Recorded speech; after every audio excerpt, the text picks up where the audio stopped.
Good morning, everyone. Welcome to my study in the manse, which I share with two guinea pigs who are out in their run at the moment, and so there's a little less space for me to get around.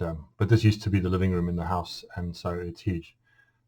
It's tidier than it looks, and you can see I have loads of books behind me. In the back, there's a model railway that I'm building, and it's a bit of a mess at the moment. Like most things in my life, my study could be a bit more organized, but it is what it is, and welcome to it. You're all very welcome. If you were here, there'd be a cup of coffee or tea, and we could have a chat. I've got some comfortable chairs, but for now, this is where we are. Things move fast. Last night, after I'd sent my letter yesterday to the congregation through our email list, the government announcement came out that we're now essentially in lockdown. So yeah, we know that at least Easter will have no gatherings of any kind, and we'll work our way through that. My plan is to do this every day, to just record in the morning a short reflection. There'll always be a simple prayer. We'll think about different groups of people who are continuing to work for us. We'll think about ourselves and each other, and most days I'll read a little passage of scripture and reflect on it a little bit, and we'll go from there. But I wanted this morning to talk a bit about starting slowly as we enter into what is essentially quarantine and lockdown. It's funny that as soon as I start the video, my nose gets really itchy and I'm touching my face all the time. But anyway, I've run quite a few marathons, done a lot of triathlons and other endurance events. And one of the things that is the age-old advice is that you should always start slowly. Of course, when you do your first marathon, you don't, because it's exciting at the start, and so you set off too quickly, and what happens is that sometime later on you pay the price for that. I've still not yet learned how to do that properly when it comes to endurance events. So even this week, I went out for a bike ride on when was it, on Sunday morning? Yeah, it's hard to keep track of the days. On Sunday morning, and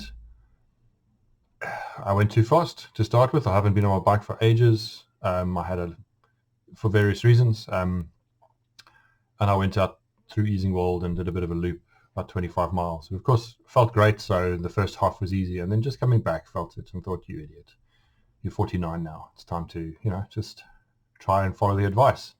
Start slowly, finish strongly. In marathon running, the sort of holy grail is what they call negative splits. And so the idea is that if you're running a marathon, you run the first half more slowly than you run the second half. I don't know how much discipline you need to be able to do that, or I've never managed it. Why am I talking about this? Well, because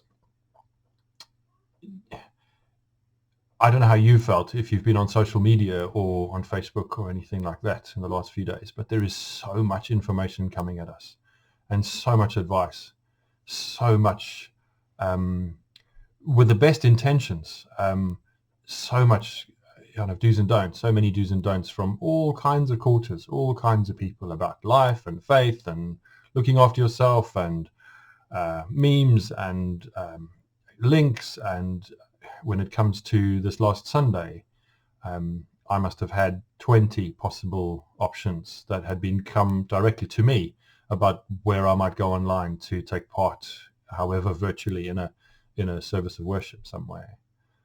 And that can be overwhelming, and we need to be careful, all of us, I think, because as much as we're trying to comfort and help each other, what matters is that we start slowly and manageably and at a pace that feels like there is some room in it. I have struggled for a long time, and I've talked about this in church, to manage my own work and life in a number of ways. Not so much mental health wise, but discovering that my brain is not wired in the way that many people's brains are wired, and I struggle with complexity. I'm easily overwhelmed. There's a lot of inertia that comes my way when things pile up. I don't know where to start. And I felt a bit like that the last couple of days, with so much information coming so quickly and so much to practically sort out in Haxby and Wigginton Methodist Church's life, as well as Central Methodist Church, with members of staff, with that I line manage, with tenants who are long-term renters of space in the city, and all kinds of things. There's a lot going on. There's a lot going on. Some years ago, I had a friend who was a spiritual director. He was a Roman Catholic priest, and Michael died a few years ago. And he had an enormous influence on me. And we talked about these things before I had any inkling that there might be some neurological component to me struggling to get going sometimes, or to know what to do next when there were so many things that needed doing. And he said to me one day, Rory, just get up tomorrow and do 5 things well. Make 5 good decisions, actually, is what he said. They might be little things. They might be about just getting up at a specific time. They might be about having a cup of tea or coffee when you feel like it, rather than forcing yourself to push through in something that's not going well. There might be exercise. Some of those wise decisions might be choosing against the thing you feel right now. And so some of that is not about just things that are good for you or that feel like you need them, but sometimes about finishing a task, or making a few phone calls, or just little goals, little things that you can tick off. And Michael's comment to me, and he's absolutely right, I know, is that over time, not only do those things become habits that are easier, but also you feel better about yourself. For those of you who are watching, some of us have had good conversation about faith and what that means and the questions we have. For many of you, we haven't got that far. We've talked around tables over coffee or at the door. We've smiled at each other and we know each other's names.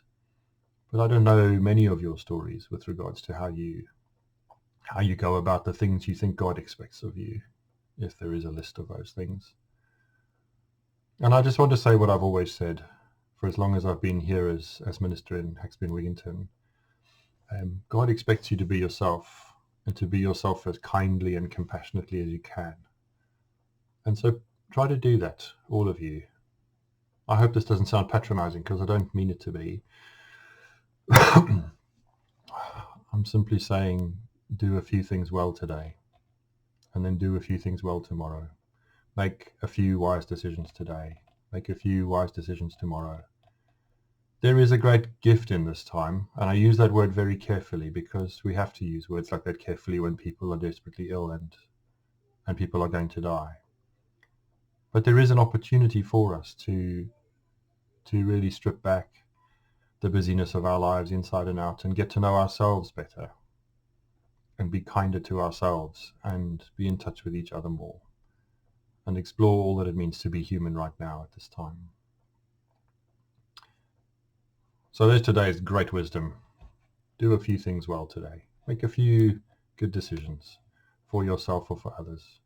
And if one of those is that you switch off the news and you don't look at the Facebook scrolling feed of coronavirus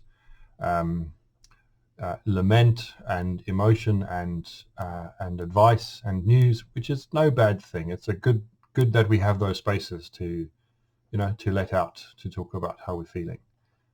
Then do that. Fast a bit from the relentlessness of it, and try to find some peace if you can. I'm going to do this every morning. The study might be a bit tidier tomorrow. Who knows? I might make a good choice today and do that. It's not likely, but it's possible. But I'm going to cover all kinds of topics and themes, and I've got a list of things to talk about, and some simple passages to read, and just as a way of keeping in touch, as a way of reminding all of us together that we are God's children, whether we use that language or not, that we are loved and that we are capable of love, and that whatever this season becomes in our lives, we will come through it. And those of us who do, without sounding dramatic or ominous, will reshape the world together into something that looks and feels a lot more considered, and where we make better, wiser decisions more often together for ourselves and for the world and for our country and for our neighbors and for the stranger and for those who are most vulnerable. So bless you. The sun is shining. Whatever you're going to do today, enjoy it as much as you can. Take care, look after yourselves, and remember that this is a marathon, not a sprint. And it's important to start slowly. It's important to do that, to have time to sit and to take stock and to decide, not impulsively, but as carefully as we can, what matters most, moment by moment, day by day, and then to trust ourselves and to live that. So I want to pray for you. Loving God, help us all today. Help us all to be wise and to be kind to ourselves, to not expect too much of ourselves or each other or the day. Whoever is in our home and whoever we are sharing this time with, may we find in each other a joy, a delight, a resource, and a mirror that help us to grow in our ability to love and to be loved and to hold on to the things that are most important and to be wise as people. So bless us today, just for today. Tomorrow will be tomorrow. And until then, we thank you for your presence with us each moment, and we thank you for each other. Amen. See you tomorrow.